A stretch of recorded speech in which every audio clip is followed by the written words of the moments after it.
आपके जूते भी इसी फल से तो नहीं बनाए हुए हैं, क्योंकि चीन के लोग इस फल के स्पंज से बीजों को निकालने के बाद उसे धोकर सुखा लेते हैं, फिर इसे जूते के सोल के साइज में सिल लेते हैं। उसके बाद इसे कपड़े से कवर किया जाता है। अब कुछ सोल को एक साथ रखकर उसे भी सिल लिया जाता है। अब जूते के फैब्रिक के साथ इसकी सिलाई करके जूते तैयार कर लिए जाते हैं। देखो इसी तरीके से आपके महंगे फोन की लेमिनेशन की जाती है, जिसमें ये आदमी एक मशीन में फोन को उल्टा करके रखता है और उसके ऊपर लेमिनेशन शीट को रख देता है। फिर गर्म हवा देते साथ शीट फोन से चिपक जाती है। उसके बाद इसके साइड के एक्स्ट्रा पार्ट को अलग कर लिया जाता है। अब देखो ये आदमी लकड़ी को काटने के लिए कैसे गजब के देसी जुगाड़ का इस्तेमाल करता है। तो जापान का ये लड़का इस गंदे कीचड़ वाले पानी से कैसे महीने के लाखों रुपए कमा लेता है। ये लड़का एक छोटी सी प्लेट में इस गंदे कीचड़ को निकाल लेता है और उसे काले रंग के लोहे के बड़े से प्लेट में डाल देता है और उसे पानी से हिला हिलाकर धोने लग जाता है। काफी देर तक धोने से इसमें लास्ट में सोने के छोटे छोटे कण बच जाते हैं, जिसे ये लाखों में बेच देता है। ऐसी अलग टाइप की बर्फ को बहुत सारी वीडियोस में देखा होगा और हो सकता है आपने रियल में भी इसे देखा हो, जो देखने में नॉर्मल बर्फ से कुछ ज्यादा ही अलग दिखती है, जिसे कैंडल आइस बोला जाता है। दरअसल ये बर्फ हर जगह नहीं जम सकती है, क्योंकि ऐसी बर्फ सिर्फ उन्हीं झील में जमती है जहाँ का पानी बहुत ही ज्यादा शुद्ध होता है। मतलब कि ऐसे बर्फ को खाने से आप बीमार भी पड़ सकते हो। अनार से जूस निकालने का ये तरीका आपने पहले कभी नहीं देखा होगा। चीन में लोग अनार के दानों को निकालकर उसे एक छोटी सी मशीन में डालते हैं और फिर इसे प्रेस करने पर अनार का रस इसके अंदर कंटेनर में भर जाता है, जिसे लास्ट में निकाला जाता है। अब देखो चीन के लोग रिमोट कंट्रोल क्लीनर से अपने घर की खिड़कियों को साफ करते हैं, जो कि वायरलेस नहीं होता है। देखो आज ये लड़की कुछ ऐसा एक्सपेरिमेंट कर देती है जिससे कि उसकी जान भी जा सकती थी। ये लड़की एक 3 व्हीलर गाड़ी बनाती है और एक पैराशूट को रस्सी से इस गाड़ी में बांध देती है। उसके बाद ये लड़की तेज रफ्तार से उस गाड़ी को चलाती है, जिससे धीरे धीरे करके ये गाड़ी हवा में उड़ने लग जाती है। देखो अभी ये टेबल हमारे इंडिया में नहीं आया है। ये आदमी जैसे इस टेबल पर अपने हाथ को रखकर घुमाता है तो टच होने वाले एरिया में लाइट जलने लगती है, क्योंकि इस टेबल में टच सेंसिटिव एलईडी लाइट लगाई गई है, जिसमें एकदम नॉर्मल बैटरी का यूज होता है। और देखो ऊंची ऊंची बिल्डिंग की दीवारों को पेंट करने के लिए ऐसे स्प्रे पेंट का यूज किया जाता है, जो कि सबसे आसान तरीका होता है। ये मशीन तो हमारे इंडिया में भी जल्दी आ जाना चाहिए, क्योंकि ये लड़की इस रोड पर ढेर सारे कंकर और रेत को फेंक देती है और उस पर जब इस मशीन को चलाया जाता है तो रोड एकदम क्लीन हो जाती है। अब देखो ये वही मशीन है जो कि शादी पार्टी खत्म होने के बाद वहाँ मेहनत से सजाए हुए गुब्बारों को बस कुछ ही मिनटों में फोड़ देती है और लोग देखते रह जाते हैं। तो ये खिलौना अभी हमारे इंडिया में नहीं आया है। इसमें छोटा सा इलेक्ट्रोमैग्नेटिक स्टेज होता है, जिसमें एक मेटल के एग को रखकर जैसे ही स्विच को ऑन करते हैं तो ये एक तेजी से घूमते हुए अपनी जगह पर बैलेंस हो जाता है। और इसके बगल में जब मेटल के एक स्पिनर को रखते हैं तो वो भी तेज रफ्तार से घूमते हुए बैलेंस हो जाता है। और इस टॉय का नाम निकोला टॉय है। देखो जापान हमसे कितना ज्यादा एडवांस हो गया है। ये छोटा सा बटरफ्लाई जैसा दिखने वाला गैजेट कुछ और नहीं बल्कि एक पावर ग्लास है, जिसे पहनने के लिए इसे बस नोज पर रखना होता है और ये बिल्कुल फिट हो जाता है और गिरता भी नहीं है। इस छोटे से चश्मे में साइड स्टिक नहीं होती है। चश्मे का यूज होने के बाद उसे सेफली पॉकेट में रख सकते हैं। ये गैजेट घर के बच्चों के लिए काफी काम की चीज है, क्योंकि अक्सर पेंसिल से लिखते समय बच्चों से पेंसिल की नोक टूट जाती है और फिर पेंसिल को छीलने से नोटबुक भी काफी गंदी हो जाती है। इसलिए अब उनके लिए ऐसे पेंसिल पेन भी आते हैं, जिनकी नोक को बढ़ाने के लिए इसके ऊपर वाले बटन को प्रेस करना होता है और इसकी नोक को शार्प करने के लिए ऊपर शार्पनर भी दिया होता है।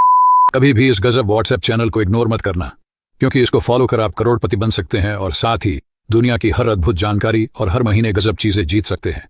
जी हाँ, उस चैनल को फॉलो करने के लिए इस वीडियो के कमेंट बॉक्स में लिंक दिया गया है, अभी जाकर हमें फॉलो करो। और साथ ही यूट्यूब चैनल मैक्रो डिस्कवरी को भी सब्सक्राइब कर इंस्टाग्राम पर भी फॉलो कर जुड़े।